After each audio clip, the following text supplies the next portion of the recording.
There you go. Oh. During the past seasons of Special Delivery, we've seen hundreds of high-risk births. Oh, sweet little boy. Now, in this special program, we've picked 5 of the most extraordinary deliveries. No, the baby's gonna be fine. To relive the drama and find out what happened after the babies were born. I want you to get strong, baby. We'll see mothers in the most thrilling and terrifying moments of their lives. Ow. And learn how life turned out for babies Elijah, Nicholas, Ivory, Brandon, and Chloe.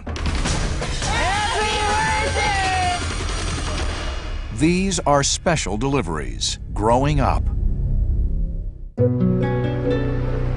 At San Diego's Naval Medical Center, 22-year-old Ebony Simmons and her husband Dustin are getting ready to have their first child. I am nervous and I'm really excited. And I just can't wait. Like it's finally happening. Don't feel worried. Ebony is nearly full term, but she has 2 serious health problems: diabetes and high blood pressure. We're gonna try and push, okay? High sugar levels from her diabetes have produced a large baby, which can make it harder for her to deliver. If the baby is too large, it can get stuck as it comes out. That's called a shoulder dystocia. It's one of the obstetrician's worst nightmares. Because the head is out and the baby's not getting any oxygen, so as long as the head is out and you can't get the shoulders out, the baby's like having its head underwater. So that can be quite an emergency. I just hope it goes smoothly, that I'll be able to push her out without any complications or anything, because she's a big baby. And push. Hold your Push, breath. holding your bottom. Bear down in Come your on. bottom. 3, 4, 5, harder. 6, 7, 8, 9, 10. Good. Deep breath in. And push. Ebony's hypertension has also raised the baby's heart rate. Dr. Tatro keeps a close eye on it. Baby's heart rate's going down a little bit with the contraction, but nothing concerning. She's doing pretty good. What color is it? No haystack. Ebony continues to push, but the baby is stalled. You know, the tissue around the baby has folds in it, so when the baby gets down low, it's kind of right up against the bone there, and so the tissue in your vagina can actually, you know, be mistaken for cervix. Okay. You're making progress, okay? It's gonna be a little bit, but you're doing well. Okay. Okay. But Dr. Tatro is still concerned. Basically, worried about whether the baby's gonna fit or not. We're just waiting to see. She's pushing well, so it'll be a little while, but hopefully she'll do well. 30 minutes later, And push. Harder. That's Come on, spot, you can do that's it, you spot can do right it, you there. can do it, you do it. Come on. Push, come on, push. the baby's head emerges partially, but won't go any farther. Dr. Tatro performs an episiotomy to enlarge the baby's exit route. Come on, push.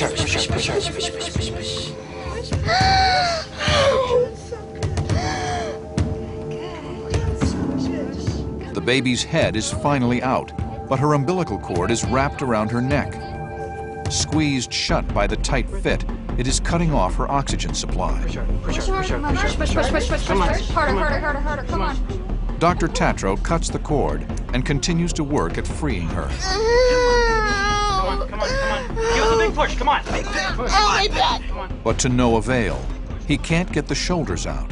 It is now a matter of life or death. Come on. Good job. Okay. Come on, push that piece. A nurse jumps on the bed and pushes on Ebony's abdomen. The baby's been without oxygen for over 3 minutes. Harder. Come on, you can do it. All your mind. They reach the baby's arm and try to pull it out. Push as hard as you can. Come on, harder. You got it. Push harder. Unsuccessfully. Push.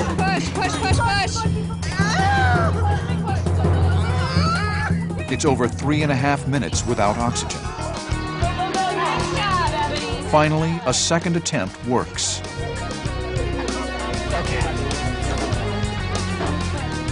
4 minutes have now passed since the baby's oxygen was cut off. Doctors immediately begin CPR, manually pushing air into her lungs and massaging her heart, both difficult on an infant this tiny. When the baby's heart doesn't respond, doctors give her a dose of epinephrine, a form of adrenaline, but still nothing. They give her a second shot and more oxygen. Can we get an OG2 down? And finally, a heartbeat. Heart rate is coming up. Heart rate is over 60. But the 2 minutes it took to get her heart started means she's gone a total of 6 minutes without breathing. Barely clinging to life, she is rushed to the NICU. No, the baby's gonna be fine. We don't want the baby to cry just for a minute, okay? Ebony is panicked. She wants to know why she didn't hear the baby cry. We'll tell you everything, but right now just take slow, deep breaths. Good, just wipe her brow. But despite the attempt at consolation, at this point there is no way of knowing what her baby's chances are. Wonderful thing. In the NICU, doctors are working hard to keep Ebony's baby, Ivory, alive. Our main concern now is to resuscitate, so we want to make sure the airway is stable, secure his CT tube, and get out of the way so that they can start putting lines in. It's enough time without air to have potentially serious consequences, including brain damage. Hi, Mr. and Mrs. Simmons? Neonatologist Dr. Dale Bull tries to delicately explain to the parents how little the doctors know about the baby's prognosis. We're in a wait-and-see mode. If there were one test that I could do right now to tell you when she would go home and what she will be like when she'd go home, I'd love to be able to do it. But all the best minds in medicine try and figure these things out, and we're still a long way from knowing what babies are going to be like after an insult like this. As the baby struggles on life support, Mom gets worse. Ebony spikes a fever and is diagnosed with a kidney infection. Then she gets pneumonia. She begins gasping for breath, and doctors discover she has congestive heart failure. Now, both mother and daughter are fighting for their lives.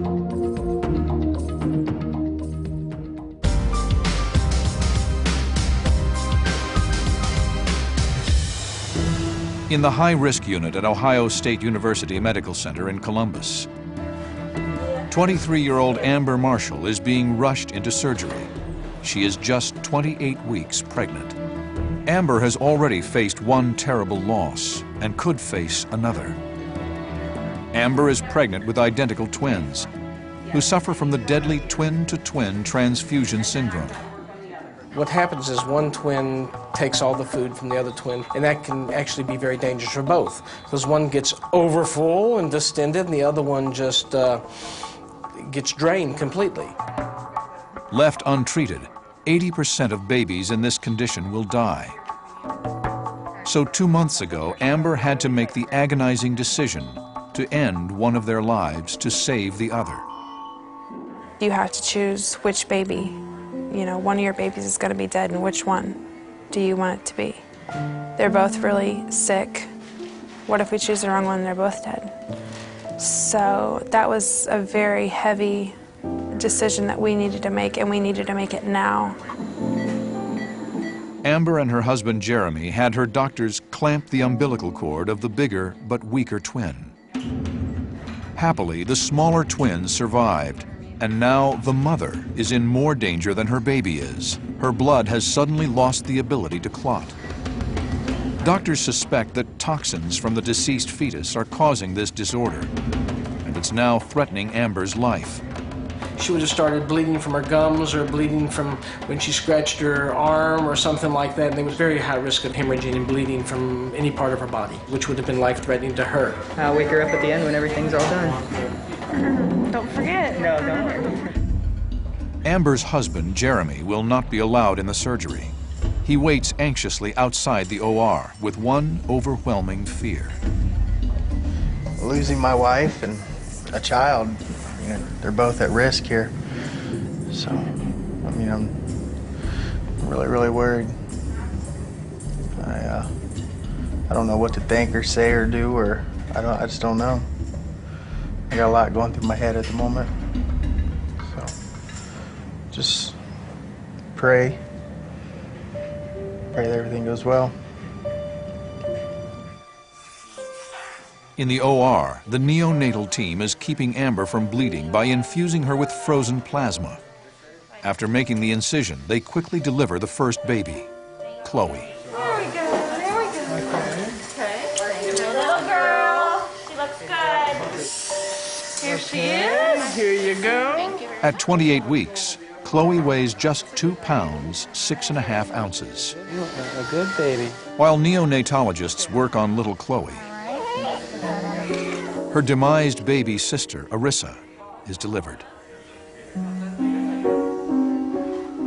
It's probably one of the hardest things you'll ever do. We're accustomed to going into a room and delivering a baby that has body tone and is screaming and wiggling and everything else. Even the preemies are wiggling and they have, muscle tone. And to deliver a baby that is not living, it's just limp.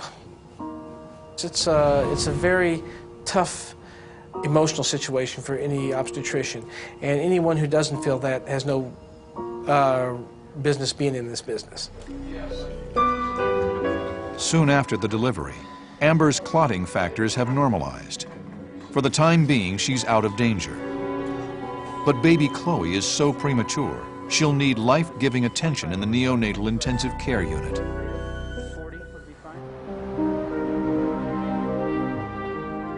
The next day, Amber is suffering again.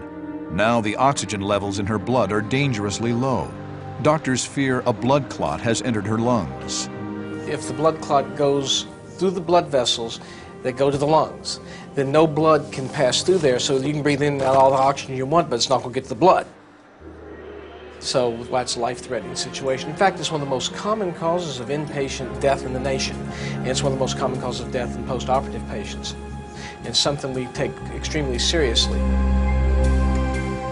Meanwhile, baby Chloe is struggling to breathe. By her second day of life, she has developed emphysema. It's called interstitial emphysema, air trapped in the middle of tissues. It doesn't have anywhere to go. Chloe has so many problems, she must be moved to another hospital. Doctors have discovered a small hole in her heart, as well as a defective valve between her lungs and her heart. Once you get strong, baby. She'll be taken to nearby Columbus Children's Hospital for her heart surgery. And Jeremy must sit and wait, unsure of the future for his ailing wife and child. This is what it could be like if everything goes the wrong way. I could be by myself.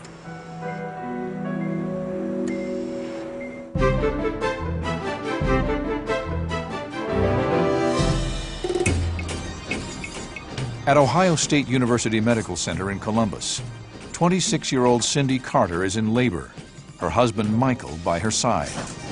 It's a little cold, but it's not cold.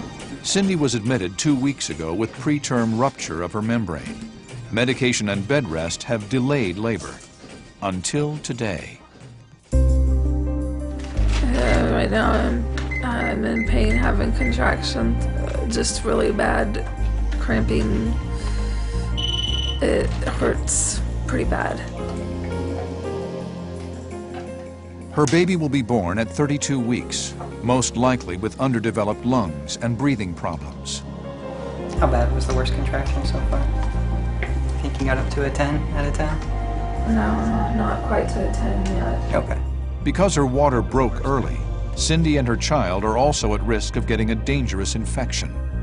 There can be fetal and mother compromise. Mom could get really sick from that kind of infection also. So definitely more morbidity, mortality are increased with that infection. Cindy is an experienced mother. She has 2 healthy sons. But this family photo doesn't show the children she lost in a terrible car accident that took the lives of her 15-month-old son and her unborn baby. It's hard not to be able to see them one last time, to say goodbye and to tell them that you love them. And it's very tough. Cindy was badly injured in the accident, but has defied the odds, giving birth to son Alex. So precious. But the impact continues to plague her today because her spleen was destroyed in the accident. Prone to getting an infection, and it's harder for me to get rid of it, and the baby will be born early and his lungs may not be developed and he may have infection. Okay. Let's see what the cervix is doing. You're still two. Still two? Yeah, it's still pretty thick. You're doing it. It has been a long day for Cindy Carter. She's now in the final stages of labor, following 2 weeks of bed rest after her water broke prematurely. We're probably getting very close to delivery. We just want to make sure all the pediatricians are here. So since this baby's only 32 weeks, just to make sure that everything goes all right. Alrighty. Are you guys ready? Hey, you want to go ahead and push? We're going to have a baby here. 4, 5, 6, 7, Call staff for delivery. 8, 9, 10. Again, this is it. This is your baby coming right now. Let's push. 1, Good 2, job. Nice job. 3, Nice job. Nice job. 4, There you go. 5, Here comes the 6, whole baby. 7. Alrighty. It's a boy. Here, I'll give you that. It's a boy. You got it?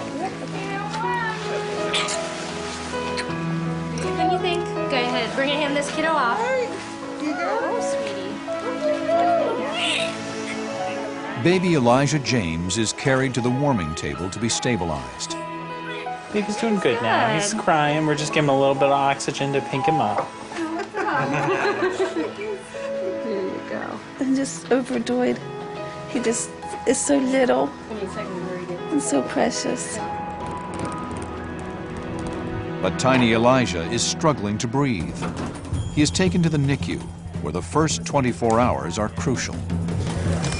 150. Just a few minutes old, Elijah is unable to breathe for himself. While the NICU team works to keep Elijah breathing, they also do something for his mother.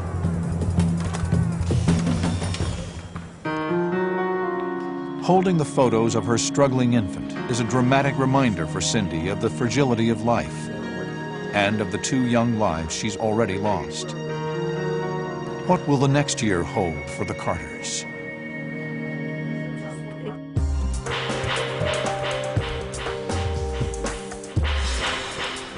At University Hospitals of Cleveland, Marla Rawson has her blood pressure measured every hour. And the numbers are moving in the wrong direction. All right, this is 154 over 103. That's up there. You know what? We probably need to lay you back a little bit, get you on your left side. Marla is just 31 weeks pregnant, but her doctors think she needs to give birth today. This patient has a history of chronic hypertension, and over the last couple of weeks, her pressures were getting higher, but then she began spilling protein in her urine. This was a sign that she developed superimposed preeclampsia. Preeclampsia is a pregnancy-induced condition that can cause strokes and seizures. If that were to happen, Marla's baby could die. What do you want me to say, Ma? The only cure is an immediate delivery. Okay, Dad, it's Marla. But the timing couldn't be worse. On the other side of this very hospital, Marla's 66-year-old father is in the final stages of his battle against colon cancer. Okay, bye. Oh, that's lovely. What's going on? My dad's. Yeah, Kelly. Yeah, he's. They said he's gonna go pretty soon, like in the next couple of minutes. So. Where is he at? In Lerner. If you want to go over, we'll see about trying to get you over there. And I'll just get way too upset. Okay. Trust me, it's Dad. It would make her more upset. Okay. In a couple of hours, I'll have a baby, and my dad will not be here, and so I don't know. I just was so sure he was going to be able to see him, but maybe he will. Who knows? Within the hour, Marla's blood pressure has soared to 170 over 110, putting her at high risk for a stroke or seizure unless her baby is delivered immediately. We are going to do a C-section to get this baby out. She needs to be delivered. You're going to feel some pressure. Yeah. It's coming. One more pull here. Right there. Get ready, guys. Cord loop. Got it. There we go. Hey, baby. 30 seconds to take a peek at him. Here you go. Hi. Hi. Cord, folks. Hi, baby Nicholas. Probably hasn't. To hear Nicholas cry, I was like, oh my God, he's crying. Can you hear him? I kept telling my husband, can you hear him? Can you hear him? At 3 pounds 15 ounces, Nicholas Rawson is actually big for his gestational age of 31 weeks. I have a good heart rate, about 120, 130. Listen to that. And he's got, you know, a good set of lungs. And his color looks good. Here we go, Mama. I'm going to bring him out for a little bit so you can see him. Yeah, but There you go. Okay. too hairy. I'm going to take him over to the NICU, and we're going to get him all settled in, okay? You want to give him a kiss? Okay. All right. But it's a bittersweet moment for Marla. Because as her son is taking his first breaths, her father is taking his last. He was just waiting to hear from my mom that the baby was born. And I think he just let go then. In the NICU, Nicholas is struggling. The steroids he was given in utero weren't enough to develop his lungs for life outside of the womb. The baby's actually having more difficulty breathing, so we're going to intubate the baby and put him on the ventilator. And we're going to give him a surfactant, which is a substance that you and I have in our lungs that help keep our lungs open. And hopefully, we'll have him breathing on his own by morning. 3 hours later, Nicholas is having a rough time. And this is the area that we were concerned about here. His lungs are stiff and refuse to open up. Doctors have put him on 100% oxygen.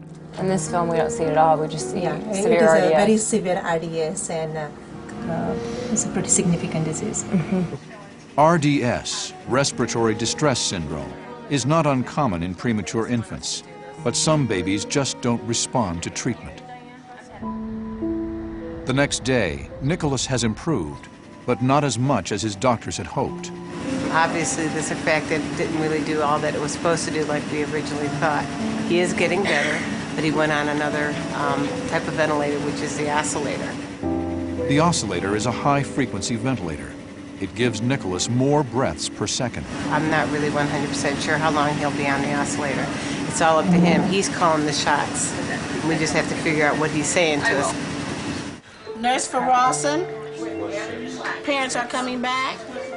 Today, Marla is seeing Nicholas for the first time since his delivery. Straight ahead. Uh-oh.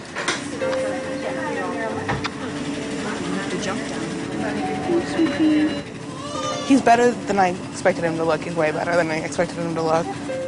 The worst part, my father dying in the middle of all this, like totally unexpectedly. I was sure he was going to get to see the baby. He didn't. I guess that was the worst part of that. 9 days after his birth, Nicholas has taken another turn for the worse. He's been treated with antibiotics for over 4 days, and he does not appear to be responding. His x-ray looks like a snowstorm. You can barely see the heart borders. The lung disease is that severe. No one can give his mother assurances that all will be well. This whole process has been just too much to handle. I mean, from my father dying on the same day as the baby being born, and then Nicholas not doing well and being on the ventilator for 9 days, and it's going on, and like it doesn't seem like there's any good news ever. Her doctors have told Marla to prepare for the worst. They told me that if I was religious and I wanted to have him baptized or have a minister come in, that I should. This can't happen. This is not going to happen. Everybody is waiting for him to get better, and let me tell you, nobody's going to be able to take it if he doesn't make it.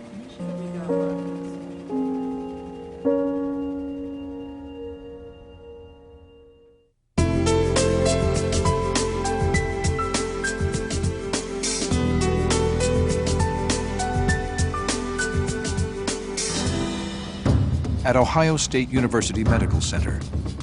Nervous yet? I'm getting there. First-time parents Danette and Chris Becker are in good spirits, considering what they know.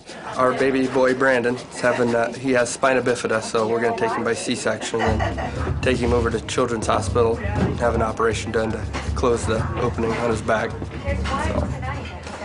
So it's a lot going to be going on today. And stress tests have been coming back just fine. Okay. Spina bifida is an incurable disorder that occurs when the brain and spinal cord don't develop properly in utero. It affects 1 in 1,200 pregnancies. Children with spina bifida, in general, have normal IQs, do very well in school. They have problems with motor. By that I mean some can walk with braces, some can walk with crutches, some are wheelchair bound. You don't know that until much later. All right, sweetie, we're all done with that.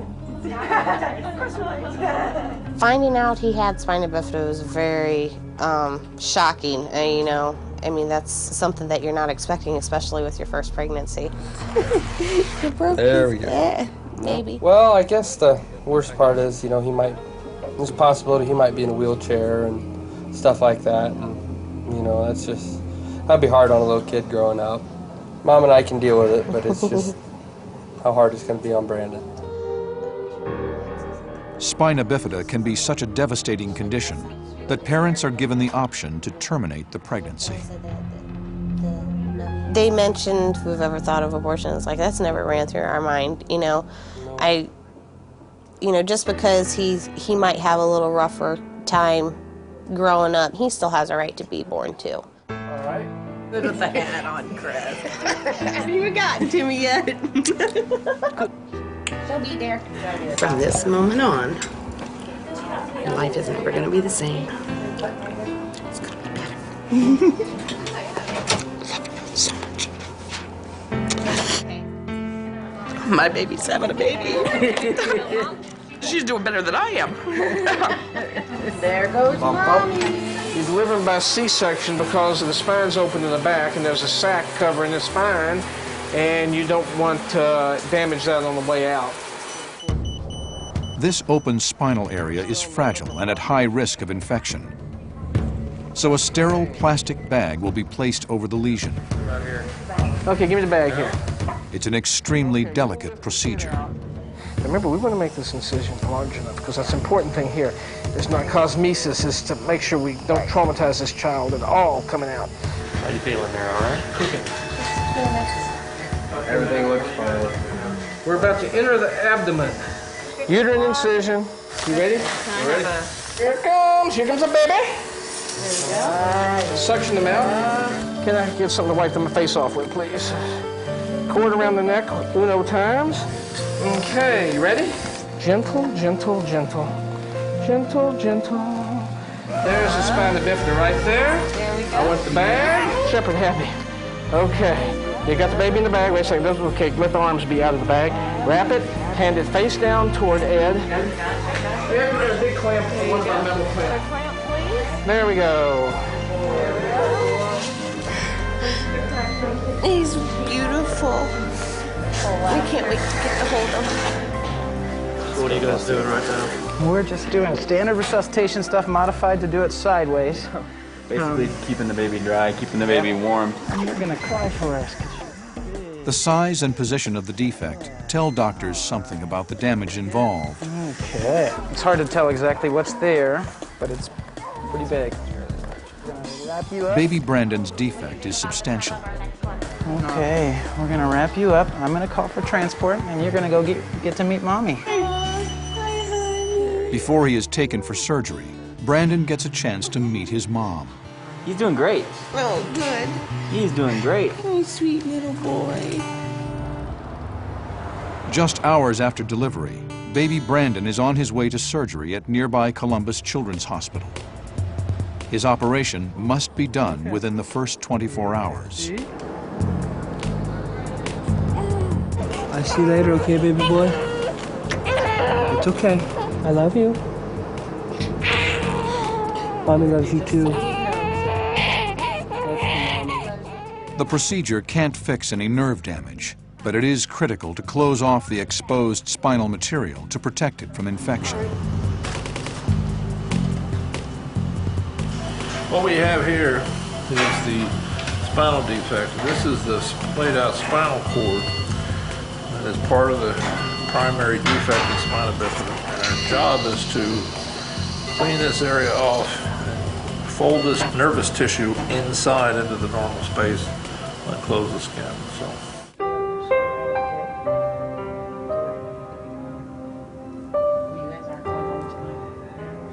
That's a little nerve-wracking, that's for sure. I called Mom and told her when I went in surgery, so she's expecting a phone call as soon as the doctor comes out. Skin, that would be embarrassing. Here is the neural element. The surgery is dangerous. Without extreme caution, it could cause additional spinal cord problems and brain damage. 3 hours later, the surgery is complete.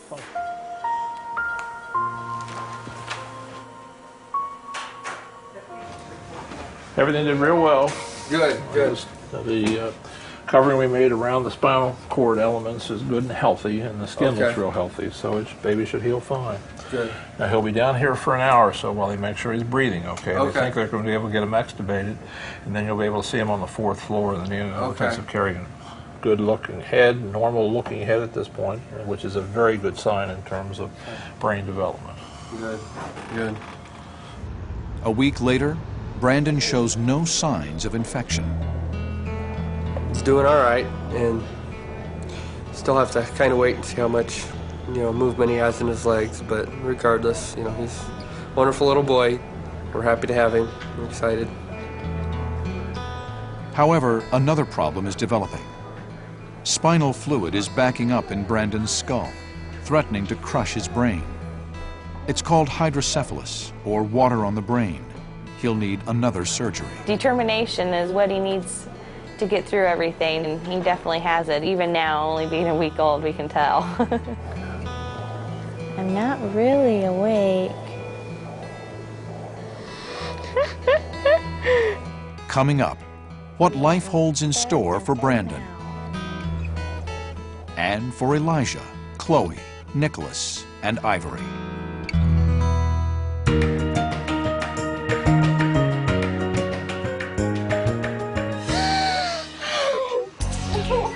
Ebony Simmons' baby was stuck. Her shoulder caught against the pubic bone for nearly 4 minutes. Then baby Ivory needed emergency resuscitation to get her heart started. Doctors couldn't predict what the damage would be. Mr. and Mrs. Simmons? 1 year later,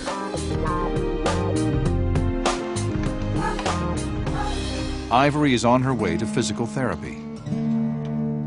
The effort needed to pull her through the birth canal caused a severe case of shoulder dystocia. Hi, Crystal. Hi. Hi, Ivory. Want to go play? Therapist Crystal Arman works with Ivory once a week. She was referred to me because she had a group of nerves that run from your spinal cord through your chest and down through your arms. And so those nerves were damaged.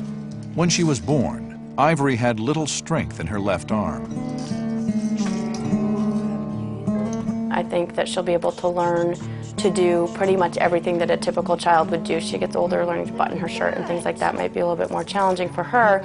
But because she does already have excellent improvement and excellent use of her arm, I would feel pretty comfortable to say that she'll be able to do everything that she wants to. Good job. I think Ivory's very lucky to be developing and doing as well as she is, considering everything that she went through. Blow it. Blow it. No? Okay. Yay! Yummy. Ivory, she's just a joy. Anybody who sees her and hangs around with her, she just lightens up the room. Ivory. Ivory. I think Ivory, she just knowing how hard she's come along and how hard she's pushed to get where she is now, it makes me want to do the same. I push every day to be the best I can be and do all I can. So, and she's the same way. Yeah.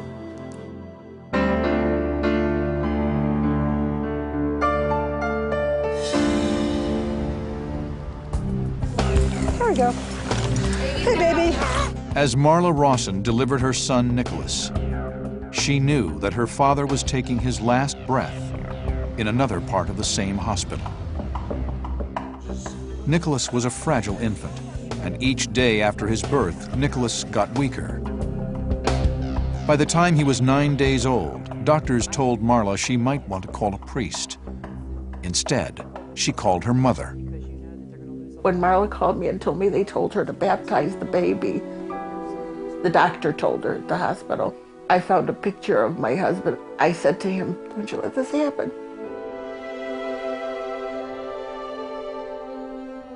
And the next day he was okay. The hospital staff began calling Nicholas the miracle baby. The nurse said, "You are not going to believe this, but Nicholas's lungs opened up. His lungs just popped open."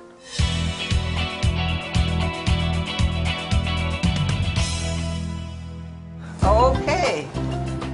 Becky,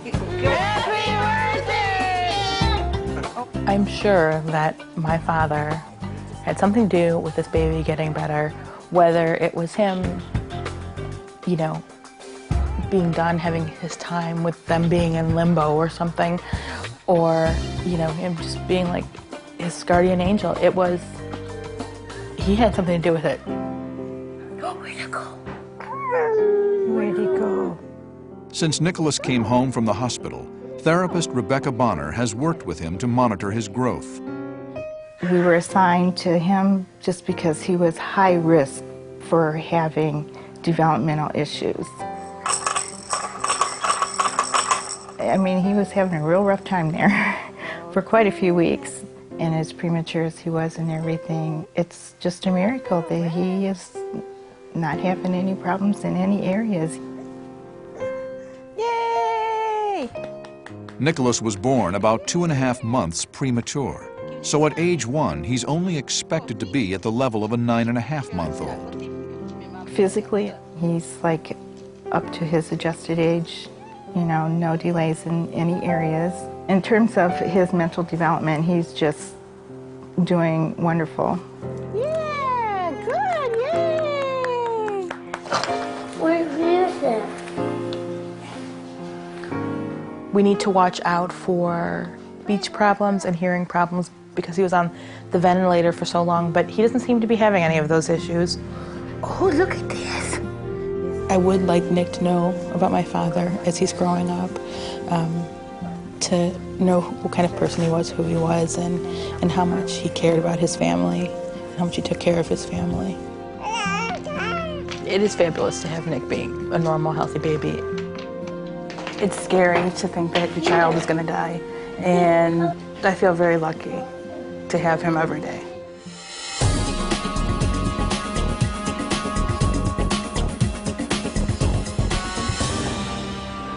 One year ago, Jeremy Marshall sat in a hospital hallway, fearful of losing his wife and child, having already lost one of the couple's unborn twins. But a year later,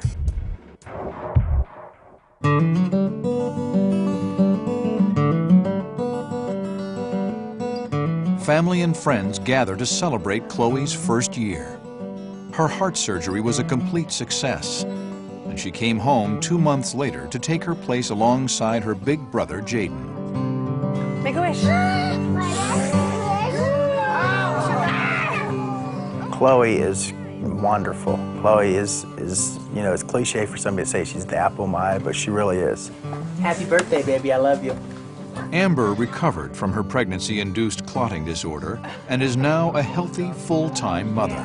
She fits into the family like, you know, we were half of a puzzle and now she's the finishing piece. I love you. I love you. She's growing fine. She's above average with all her developmental skills and her growth chart and everything. She's above average, so she's doing actually pretty good. And she's so beautiful, and she knows it too. Hey, sweetie. I just had it. Chloe is still watched carefully by her doctor. It's good to see her smiling. That tells us that she's feeling well. And Born at 28 weeks, she was almost 3 months premature. putting her at risk for developmental difficulties. And I just want to see how she grabs small objects. Small babies, when they reach, will reach with their whole hand. As they get a little bit more mature, they'll be able to transfer objects from hand to hand, and it's normal for kids to put everything in their mouths. So far, Chloe shows no signs of anything but normal development.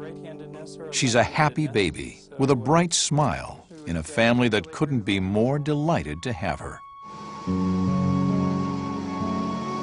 But her parents will never forget the trauma surrounding her birth.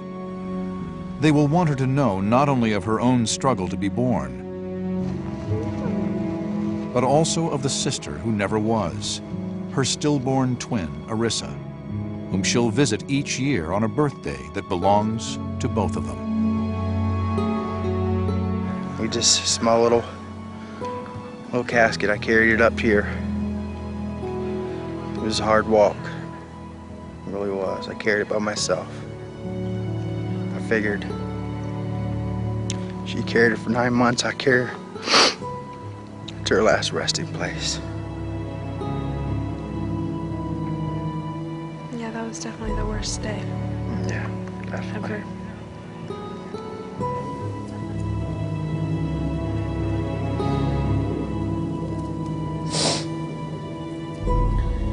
I want Chloe to understand that she is in this world because of her sister. I want her to understand that Arissa is Chloe spiritually, and she is Arissa physically. Get all those balloons, honey. We were afraid we were going to have this baby who was just, possibly have developmental problems and not, develop and be able to thrive and just be a normal baby. And she is. She's perfect. Happy birthday, baby. Can't eat it. Coming next, Brandon Becker, born with spina bifida, turns 1.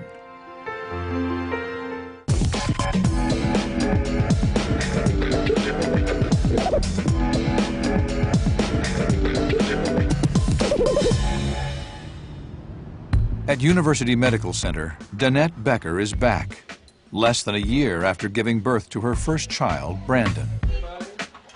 This pregnancy was a complete surprise. Didn't plan on having them 10.5 months apart, but, Her son, Brandon, was born with spina bifida, which raises the odds that Danette could give birth to another child with the same disorder. But early tests showed no spina bifida. All right. All right, what you want? And the tests were right. A healthy Kristen Nicole Becker enters the world. It's happy news to her parents. Usually right. Okay, you got the baby in the bag. Wait a second, this was okay. Less than a year ago, when Brandon was born, special precautions had to be taken to keep his exposed nerves protected. Within hours, Brandon was taken into surgery, but doctors could not give a prediction about how much damage would be caused. Spina bifida can cause brain damage as well as paralysis of the lower body.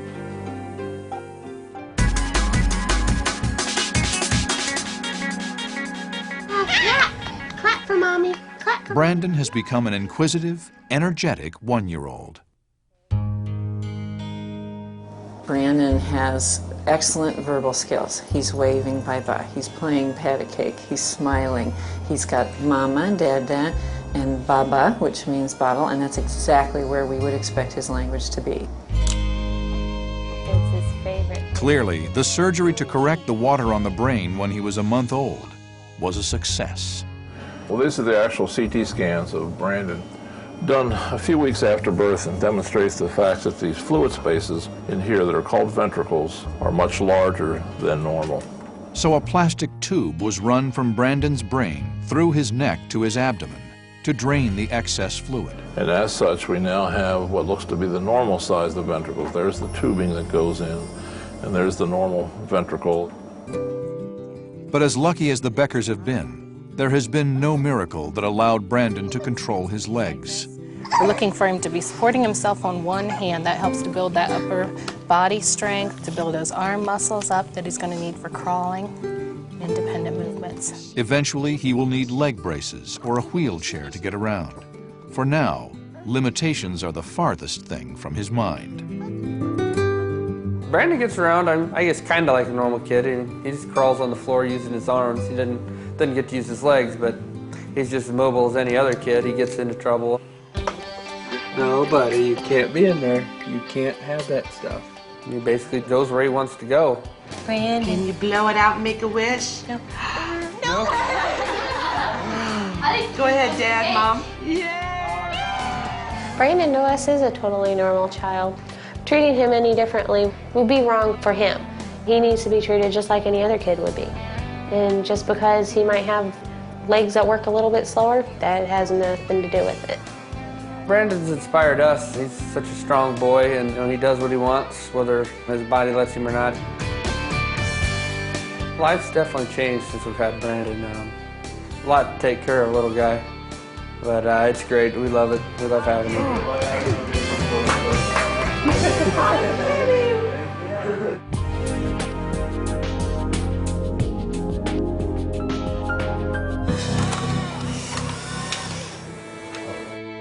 Cindy Carter's infant Elijah was so weak after his birth, all doctors could bring her were photos of her son.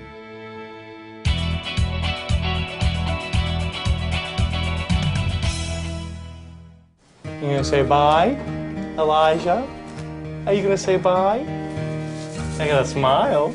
A year after his birth, baby Elijah visits the family doctor, Ken Zeckley. Let's take a look at those ears, Peanut.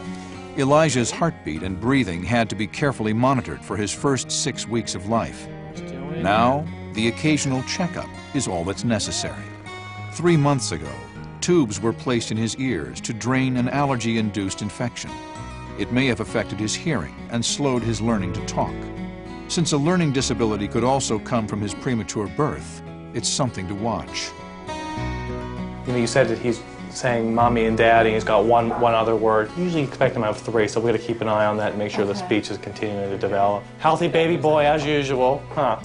Would never guess he was a praying maid. Happy birthday, Elijah! Despite the sadness of losing 2 children in the past, the Carters are now a happy family of 5, and the memories of Elijah's difficult birth are now beginning to fade. It feels like we went through a lot of rough times with Elijah, but we're all coming out of it, and it's a blessing to be able to have the things that we have. Elijah's doing wonderful. He's healthy, he's doing great. It's wonderful to be able to have the kids and to have all the excitement that we do have and to have the life that we have with our kids, as you can hear. Yummy. Birthdays are profound milestones for these children and their families. Make a wish. With their happy faces covered with cake, they are blissfully unaware of the complications that threatened their births and their futures. Now, out of harm's way, these special deliveries take their place in the world, faced only with the job of growing up.